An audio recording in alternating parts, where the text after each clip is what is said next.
Dia tidur, mulai tidur jam 10, 11, 12, 1, 2, 3, 4, udah campur jam 4. Jam 4 di luar. Nanti setengah jam perjalanan di kota, kan kira jam 30 menit sampai sekolah selesai. Jam 5, mulai masih berat ini.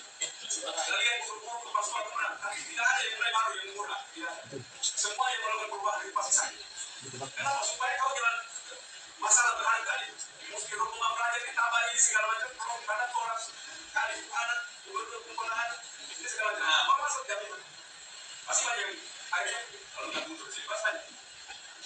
Dan kita rumah di kota sedikit lagi dia begitu. Nah, kalau mau sekolah siap tinggal di kampung. Nah, tinggal kampung lalu tidak. Jadi kita buat jadi dia bukan maksimal di situ kan. Jadi kita buat dia. Jadi tidak bersaudara. Menanggapi hal itu, Kepala Dinas Pendidikan. Nah, teman-teman kita kan tadi sudah melihat bersama videonya. Bagaimana menurut teman-teman dengan peraturan yang Gubernur NTT terapkan bahwa sekolah harus mulai jam 5 pagi? Kalau menurut saya, teman, saya tidak setuju dengan peraturan yang akan diterbitkan oleh gubernur tersebut. Saya juga tidak setuju dengan peraturan itu. Saya juga dengan kebijakan itu saya tidak setuju. Termasuk saya juga tidak setuju. Tetapi saya setuju dengan peraturan ini. Iya.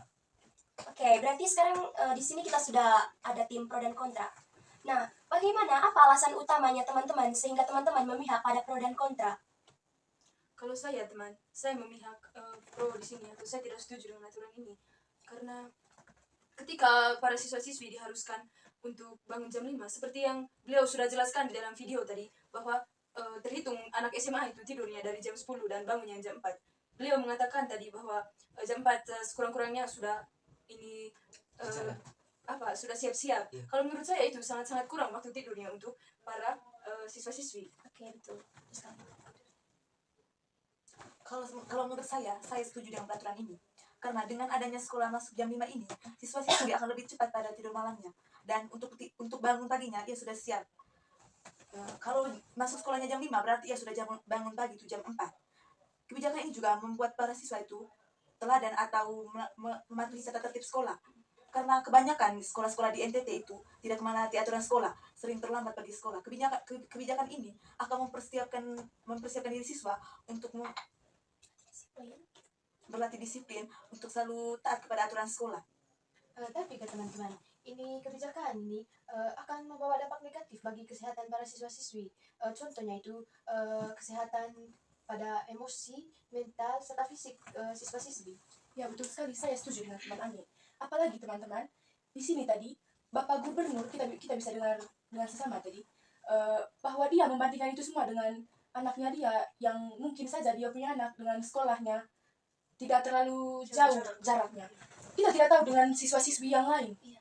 Dan apakah dengan terbitnya aturan ini diiringi dengan terjaminnya keamanan siswa-siswi, khususnya para siswi?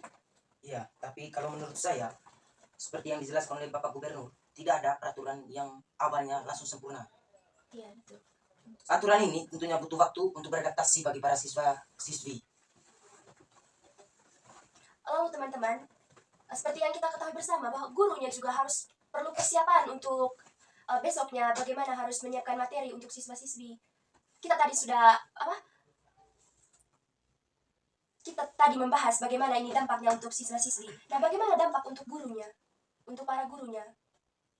Ya, itu juga menjadi alasan saya tidak setuju dengan aturan ini. Karena kita tahu para guru juga memiliki kehidupan mereka sendiri, memiliki keluarga yang sudah seharusnya mereka urus. Iya, memang peraturan ini merugikan bagi para guru dan murid. Tapi seiring berjalannya waktu, pasti semuanya akan terlewati semuanya. Jika para guru dan murid mulai terbiasa dengan aturan ini, mungkin mereka merasa seperti pada umumnya sekolah seperti jam 6 sudah mereka merasa seperti itu sudah sekolah pada jam 5. Kira-kira program apa atau apa alasan dari gubernur mengharuskan dua sekolah ini datang sekolahnya jam 5 pagi? Jadi begini, sesudah gubernur melihat bagaimana keadaan di NTT dan dibandingkan dengan keadaan sekolah di luar negeri. Jadi di luar negeri itu sekolahnya itu tepat waktu atau mereka itu masuk sekolahnya dari jam 8 pagi sampai jam 6 sore. Nah, mungkin dari situ gubernur ini mempersiapkan, kalau saya juga pernah nonton video bahwa 5 atau 10 tahun ke depan gubernur akan mengirim siswa dari NTT untuk sekolah di luar negeri.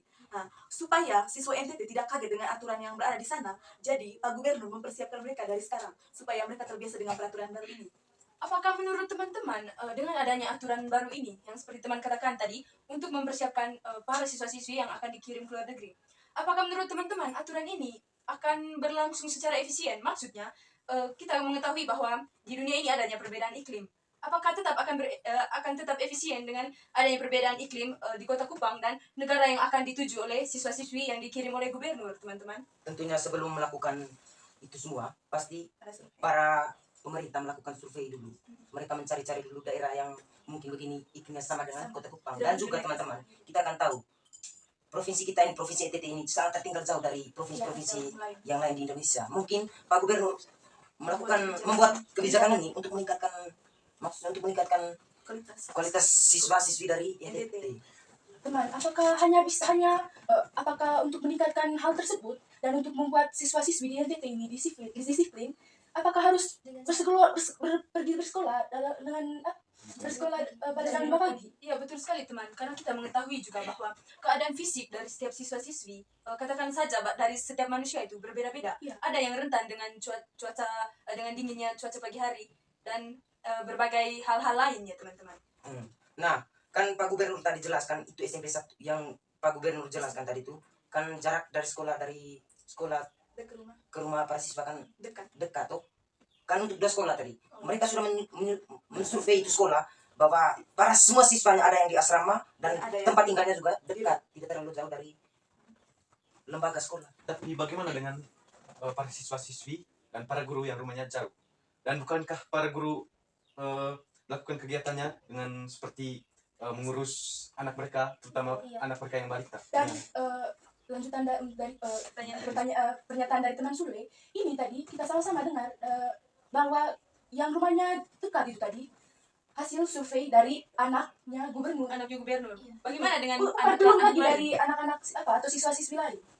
Tentunya Pak Gubernur menerapkan aturan ini butuh waktu untuk merencanakannya.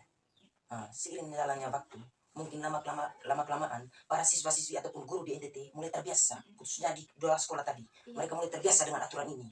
Karena butuh waktu, dan kita semua harap mendengarkan kelanjutan dari. Saya juga berharap aturan ini bisa berjalan dengan baik, dan secara tidak langsung juga Pak Gubernur kita mempromosikan kita punya daerah atau provinsi NTT untuk lebih menonjol ke depannya. Dengan menciptakan hal yang baru. Hal yang baru. Oke, kita akhiri diskusi ini. Terima kasih untuk semua pendapat yang sudah dikemukakan. Dari kami mengucapkan